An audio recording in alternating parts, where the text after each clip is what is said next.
Yo, how's it going everybody? I hope you're all having a good day. Today's video is going to be something very different from what a lot of you are used to seeing on my channel. Since around the beginning of this year, I've had the idea of creating a video where I document my progress hot dropping at a specific POI and sharing all my insights and the strategies I've learned.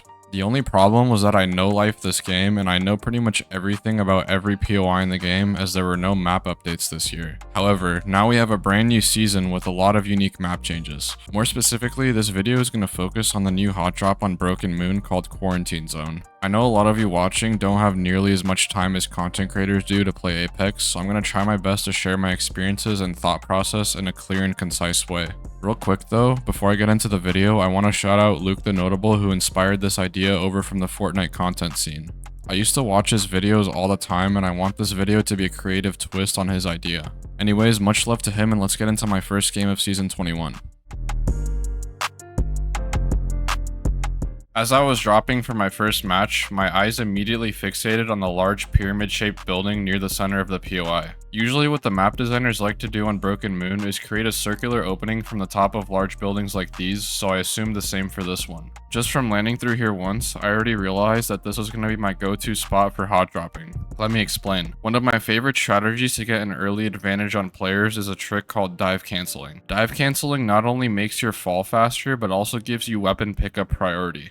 There's a 2-second time frame from when you land on the ground and you're able to pick up a weapon, and dive canceling gets rid of it entirely. For those of you wondering, there are many different dive cancel spots on every map, and I've thoroughly explored this strategy before in my channel. Back to the game, I loot up in third party and alter fighting a Pathfinder. She runs away and I use this opportunity to take a clean 1v1 with the Pathfinder. After killing him, I go back to where the altar was and finish her off. Fast forward a bit and there's another altar challenging me on high ground. I use a wall bounce to be more unpredictable during the fight and kill her. The same Pathfinder is back again, and at this point, the entire building's layout is ingrained in my memory. Half of these fights have already been on a door, and even the ones that weren't on a door can be forced door fights. A major part of my playstyle is outplaying on doors, and I'm already very excited about the potential of this building. Doors not only create an advantage in gunfights, but also offer a useful space to reset and heal. I kill a few more players in this building, which I'm just going to refer to as Pyramid from now on, and rotate out. Skipping ahead to the last fight, I style on this player with the super glide and close out my first game of Season 21 with a dub.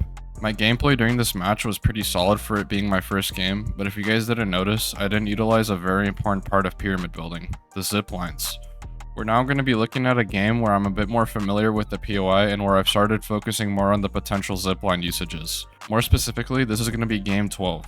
I start this game out the same way as before with a dive cancel from the top and looting the center. I do a door trick on this Pathfinder chasing me to secure the first kill, third party a Gibby for the second, and use a fatigue bounce to outplay this Ash for my third kill. The fourth player is the one I'm going to be testing a super jump bait strat on. Keep in mind that we can just close this door if the super jump doesn't draw out the opponent. Later in the same game, I try out this escape route to lose my opponent, and it proves to be pretty useful. Game 12 ends when I die to a very talented Havoc controller player. A bit later in game 14, I'm fighting an Octane who places his pad on the door. There's a Wraith player on the opposite side big door and I get an idea. The Octane pad should let me sit up there if it's not walled off. After roleplaying a ceiling spider for a bit, the Wraith comes back inside and I drop and shit on him. Going back to more old school movement tricks, I was experimenting a lot with fade climbs. In game 24, I pulled off a pretty effective fade climb despite having an M&K moment. Pyramid building is a variety of fade climb spots from the second floor. Ending it off on game 25, it was the same start as usual. Dive cancel, loot, and instantly push. The only difference was that I queued trios this time instead of solos because of the long queue times that day. I one-clip this altar and his Octane teammate starts running at me from the outside. Here's an example of why everyone complains about Apex's 20-tick servers, but I'm going to save that for another time. I was expecting a third party to show up, but instead of a full squad of crackheads, it was more like watching an episode of National Geographic. After a bit of sightseeing, I put down the creatures. Shortly after, my teammates get knocked to a third party, and I try to at least down one with a little jitter spray, but I get shit on in the process and back up to bat. At this point, I'm trying to create enough space between me and these players to get a potential knock with the Sentinel. I use a very simple door trick to win my one against the Bloodhound. As the Mirage approaches to res, I hear the Bangalore flanking from behind, so I decide to run at her while the Mirage is resing. I whiff pretty hard on the bang, and by the time the Mirage comes, I have no choice but to queue out because I'm way too low. Here I'm pretty sure the super glide was unnecessary, and as long as I queued over to that building, I would have survived. I only die here because of the Bloodhound being over there, but more importantly, if I didn't whiff so hard on the bang, I could have had at least a chance at winning that fight. Anyways, that concludes the first fourth of the games that I have to play at this POI, and I still have a lot left to learn. I would say that these first 25 games were mainly me just learning the pyramid building and exploring the potential movement outplays within it. I would say I was struggling a lot to survive here because of the long periods of time I was fighting and getting third-partied. This brings us to the next 25 matches where I'm going to be talking about two really important topics: escape routes and awareness. Like I mentioned previously, one of the biggest problems with the pyramid building is the large quantity of players landing there. This is one of those buildings where you have to be constantly aware of your surroundings to not get shot by multiple players at once. Despite how confident you are in your ability to win a fight, I learned from the first 25 games that there's always going to be a high chance of a player existing in a very bad spot for you. That's why I feel like situational awareness must be prioritized in this building. Game 26, the game literally right after the previous one, I ended up dying by doing the exact opposite of what I just said above. I was too tunnel visioned on fighting one player and ended up in a terrible spot because of it. A common quality a lot of the best Apex players possess is the ability to see things from an outside view. When taking fights, they don't simply tunnel vision to kill a player, but rather envision their engagements as a set of many possible decisions, each with a different outcome. A lot of this comes with accumulating many hours on the game, but my point is that pyramid building is a perfect place to get more familiar with this kind of thought process. With that being said, let me give you an example from one of my 1v3s. It's game 35 and I'm practicing some more solo trios at the new POI. I hear Newcastle approaching the opposite door and I get a free 90 spray on him. I don't see or hear any of his teammates, so I decide to swing and finish him off. In the back of my mind though, I'm always expecting his teammates to be really close, and I was right about that. I'm able to back up to the door and start popping a bat as he pushes me. Now this rechild here is a decision that completely changes the pace of the fight. Instead of fully batting and getting my door kicked down, I have a chance to keep the door in front of me and stay in the fight. Something I learned just through observing my opponents is that they typically either get really greedy or just brainlessly start running at me if they know I'm low on health. I'm basically just using that observation to take advantage of this player. If you want to learn how to 1v3 very effectively, you have to get used to fighting on low health and not panicking. Like I mentioned previously, pyramid building has a lot of doors and you have to be very aware of how you approach your 1v3s on them. Later in the same game, I get pushed by another 3-man and I'm just gonna let this clip play out so you can see what went wrong. Whoa!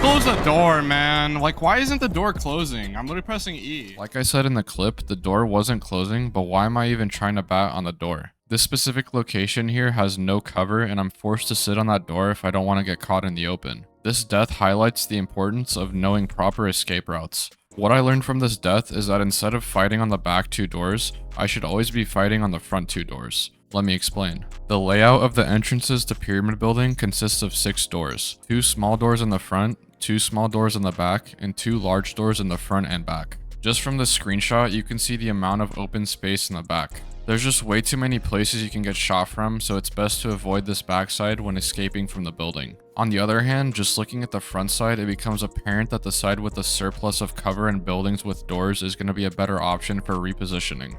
Generally speaking, I would advise you guys to stick to fighting at this building if you're at this POI, but how do we approach fights if we're forced to fight at different buildings? The next 25 games will not only cover tips and tricks for the outer buildings, but also some strategies you may want to consider using. First, let's go over the building directly west of Pyramid. This building consists of 2 zip lines and 2 doors at the bottom. At this point in time, I've already tried 1v3ing a few times at this building, and the strategy is very convoluted. While the bottom has doors and zip lines to play and pieces of cover around you, I feel like it's designed in a way that makes 1v3ing very awkward. The zip shaft is way too wide to do any crazy outplays, and the outside is hard to safely maneuver around. That's why I would recommend an approach that utilizes not just the bottom but also the top. Game 51 was me on Newcastle and experimenting a bit with a mantle jump strategy that lets you get onto the roof. This could give you crucial time to pop a bat or catch a player off guard for a free kill. This building is not the greatest, but there's also worse at the POI. In game 52, I was playing Bangalore at the zip building north of Pyramid. What I noticed while fighting here is that there's only one zip shaft in the center of the building, and the rest is just pretty standard gameplay. The zip section in the middle has an additional 2 floors compared to the rest of the building. Naturally, any building with more layers adds depth to the gameplay, making this section here the best for outplaying opponents. The main issue I was running into with this building was just getting shot in the back while fighting, so I would be cautious about that. Next, let's go over the other similar looking zip building south of Pyramid. This one has a much better entrance point from Pyramid and is slightly better than the other one in my opinion. While it doesn't have the extra layers that the other one has, each section of this building has a zip area with cover on top to play. This adds more opportunities to take shots, be unpredictable, and reset more efficiently. Game 55 was a Pyramid hot drop, but a lot of my kills were outplaying opponents in this zip building. As you can see from this game, the surplus of cover and escape routes makes it very hard for me to take a lot of damage. Next, let's move on to the small pyramid-shaped buildings scattered across the POI. I believe there's 4 of these buildings and only 2 of them have a zip rail and a launch pad on them. There's not really much to go over for the non-zip rail buildings besides the fact that you can wall bounce between the 2 sides and do a fade climb on the top part. I don't see much potential in these 2 buildings, so I wouldn't recommend taking your fights over here. On the contrary, the other 2 pyramid buildings introduce an M&K exclusive trick that lets you stand on unplayable terrain. This could be useful for confusing opponents, healing, and adding a lot of unpredictability. For those of you wondering how this is possible, the devs like to add an automatic pushing force on terrain they don't want you to play. You can use that force to tap strafe back up to the top of the objects. Game 73 showcases this trick in action when I use it to kill the Bangalore and pop a bat safely. For the sake of reflecting my experiences accurately, I'm not going to be covering the building east of Pyramid because I've only fought there like 3 times out of all my games. It's too far from the central buildings and you're likely not going to be fighting there at all. Just know that it closely resembles the bunker area on Kings Canyon. With that being said, all that's left for me at this point is to land 25 more games at the new POI, potentially share more things I've learned, and give my final thoughts on this 100 game journey.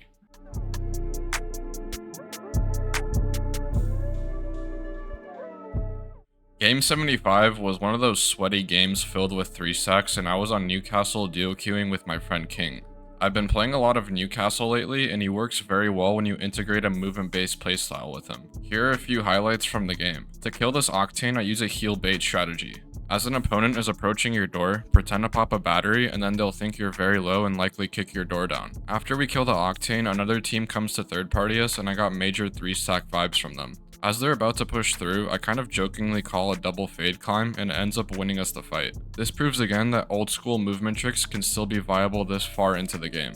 Fast forward to the last fight and this 3-stack is posted up on the roof. I one-clip the altar using the head glitch and King knocks the other player but goes down in the process. So now it just comes down to winning a 1v1 against the Watson. Here I'm just using the Newcastle shield and shotgun combo to delete the Watson. Even though he has a Devo, it's really hard for him to consistently damage me when I'm playing the shield. This ended up being a pretty good game despite how sweaty the lobby was. Around the time of game 87, I found a cool little spot in Pyramid and started implementing it into my gameplay. It's actually pretty useful and you can use it on both sides of the building. While we're on the topic of Pyramid, I want to explain a change in thought I had about my escape route from Pyramid.